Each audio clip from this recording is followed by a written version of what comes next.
Usapang totoo, walang preno.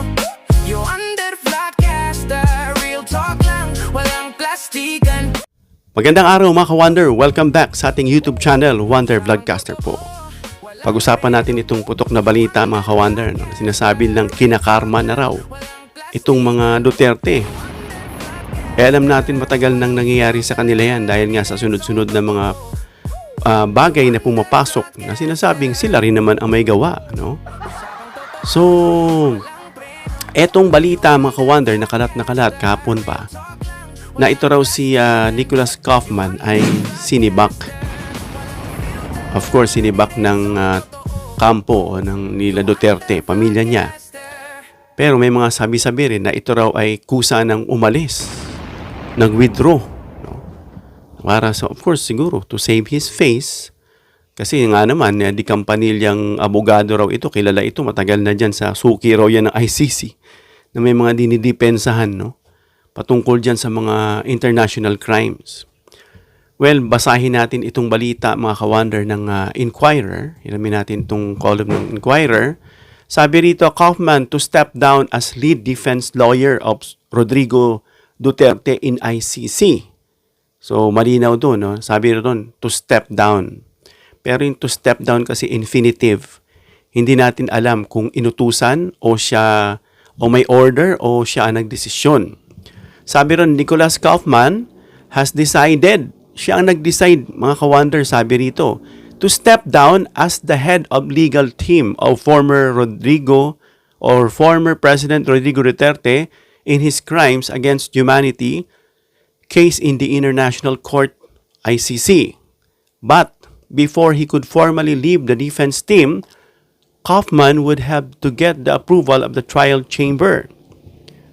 Trial Chamber 3, which is handling Duterte's case. Of course, hingi siyang consent, to inform them that he is stepping down. In the public, redacted version of his request, redacted, ibig sabihin tinakpan, kinover, to withdraw on May 8, Kaufman said he has spoken with Duterte, who told him of his plan. Oy, may plano pala si Duterte. Ano kaya yun? So, ito yung plano ni Duterte, to hire another counsel. So, parang bad news ito kay Kaufman kasi mag-hire pala si Duterte ng bagong counsel. So, the name of the new lawyer who will lead the restructured defense team was redacted in the filing but he was referred to as he.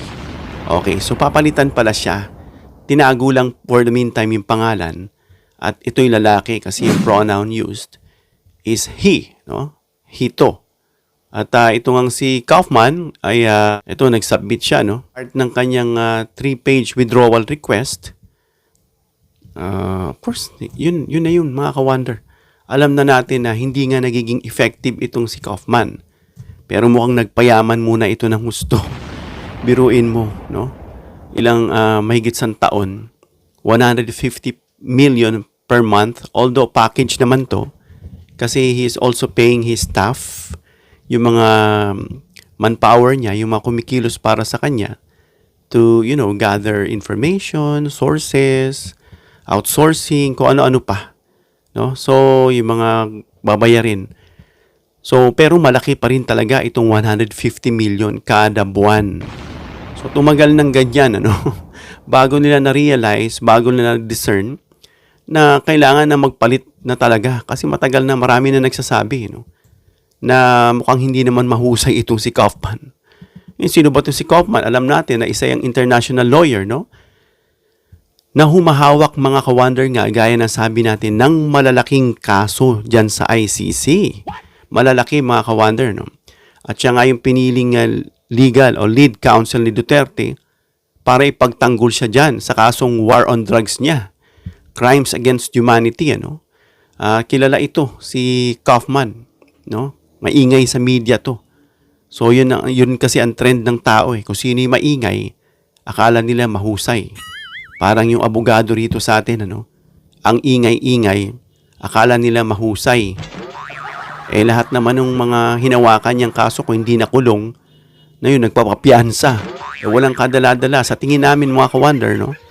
Kaya walang humahawak ng kaso, mukhang ayaw nilang hawakan yung mga kaso nitong mga ano, no? Kumbaga mga implicated, may mga bahid. At siya lang yung nagtsatsaga mga ka-wonder, no? Siya lang yung gusto at talagang wala nang gusto siguro humawak. Kaya nga nang naaresto itong si Duterte, agad-agad nabalitaan na may defense na agad siya.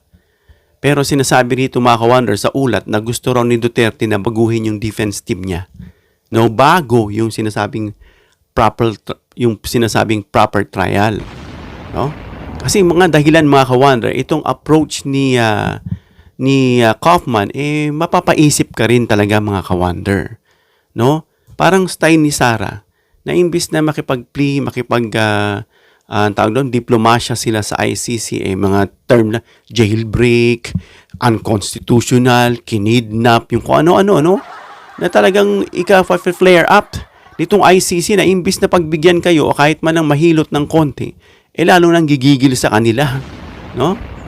Itong si Kaufman, mga ka-wonder, masyado kasi itong controversial na abogado. No, madalas kasi niyang tawaging biased o political yung ICC. Sino ba namang hindi maiinis? Kaya tuloy itong request nila mga ka-wonder na interim release. Laging nabobokya mga ka-wonder, no?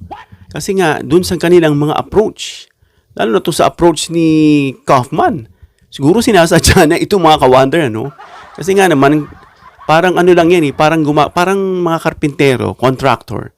Pag gumagawa sila, anong gusto nila? Pakyawan o arawan? Siyempre, sa pakyawan, obligado sila natrabahuin yan kasi fix naman yung sahod nila.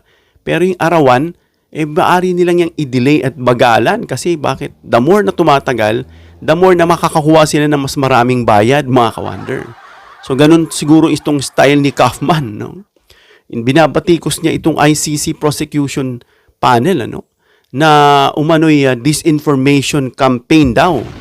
No, alam natin yung mga pinagbasihan din ng nitong mga ICC is yung actual video mismo ng YouTube, ng Facebook, at yung mga sinasubmit sa kanya nila Duterte na ito raw ay mga disinformation. No? Pag sinabi kasing disinformation, iba yan sa misinformation. Ano? Itong disinformation, alam na nila na mali ang impormasyon, pero ginagamit pa rin nila. No?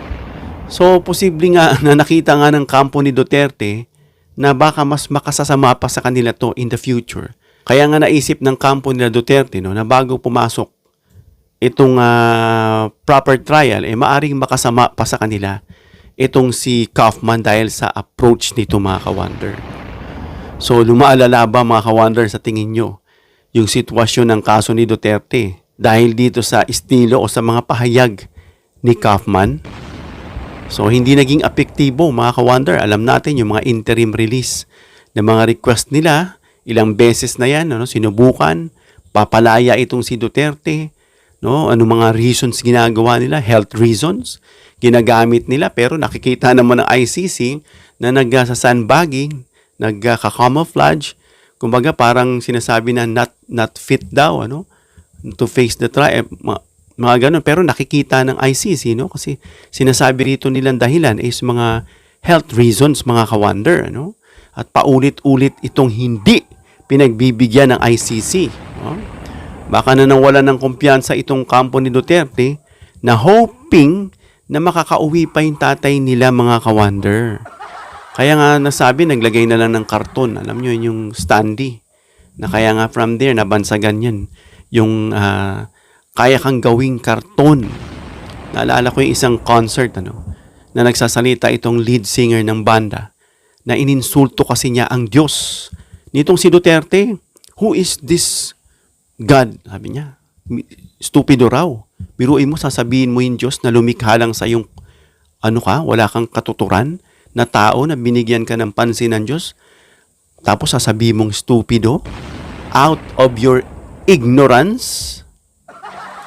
And yet, marami pa rin mga relihiyosong tao na talagang tumatangkilik sa kanya. I don't know kung anong klase na nakita na nila na wala raw believe kay Kristo, Diyos daw. Biro mo, pinako, tapos nagmura pa ako. Indirect na minumura pa yung Diyos. Na wala raw siyang bilib dito sa PI, parang gano'n, ano? Biro mo, Diyos ka, pinako ka raw. Wala nga siyang kaalam-alam kung bakit. No? At yun, tapos nakuha pa rin siyang sambahin, paniwalaan at suportahan itong ibang mga religious leader, mga, ayaw ko sa inyo. Nakakatawa talaga kayo. So masyadong naging political mga ka-wonder kasi ang depensa nitong si Kaufman. Imbis na magkaroon siya ng diplomasya, kausapin niya, gumamit siya ng strategy kung talagang batikan siya. No? Hindi yung sa tingin ko na frustrate na itong si Kaufman mga ka-wonder. Kaya naman mga ka-wonder na imbis na gumamit siya ng diplomatic approach, binabanatan niya ito at lalo nabubusit sa kanyang ICC. No, inaumabot na nga rin sinasabi niyang pati si Marcos dinamay niya na itong administrasyon daw pati itong mga vigilante killings at kung ano-ano pang pagkasabwat daw ni Marcos, no? Dito na may kanalaman daw at kung ano-ano na sa sobrang frustration niya na pati si Marcos BBM dinamay niya na, no? At nagmumukhang political narrative nga imbis na maging legal defense lang. Lumalayo na siya. Nagda-divert na siya ron sa focus niya. Tama yung kasabihan, ano? For you to win the battle, any battle, the very first thing for you to do is to make the focus of your enemy distracted. No? Para hindi siya makafocus. Masira yung strategy niya, no? So may mga posibleng bagong strategy, kaya nakita yun. No? Ng mga Duterte, nag-uusap yan. Palitan na natin tong si Kaufman. Wala naman tong kakwenta-kwenta. Siguro sabi nila. No, kapag papasok na kasi sa seryosong stage at ganun pa rin ang approach, mukhang mapapahamak pa rin sila, no? At normal lang mga ka-wonder na malalaking kaso ang pagpapalit ng mga abogado, nakikita natin yan. I think the span of has been given to Kaufman is already that long. Hindi na tumagal ng mahigit 1 taon pa dapat. Pinatagal pa, no? Na maaaring kukuha sila ng abogado na medyo hindi naman ganun yung approach kagaya nitong si Kaufman, no, na medyo madakdak, medyo aggressive, kulang sa diplomasya, siguro mas tahimik o mas technical, no, at mas experience, no, sa trial ng dyan sa ICC rin mga ka-wonder, no.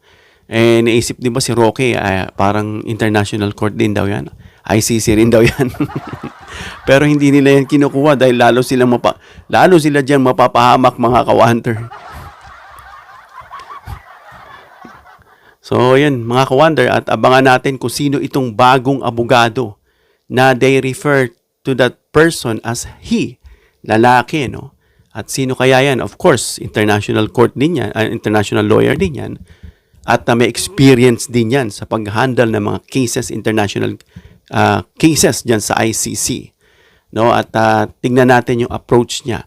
At tignan natin kung mapapauwi nila, mga ka-wonder, itong si Duterte na sabi nga suntok sa buwan kung mapauwi daw itong si Duterte. Hanggang dito lang tayo mga ka-wonder. Comment down below your opinion para mabasa at mareaksyonan. Please give me a thumbs up if you like this video para ma-share ni YouTube sa iba pang viewers. Please share this video para malaman nila na itong si Kaufman ay nag-step down pala pero indirectly na parang chinugi na rin mga ka-wonder. Please subscribe, hit the notification bell icon and choose all bilang suporta sa aming mga content creators. Hanggang sa muli mga ka-wonder. God bless.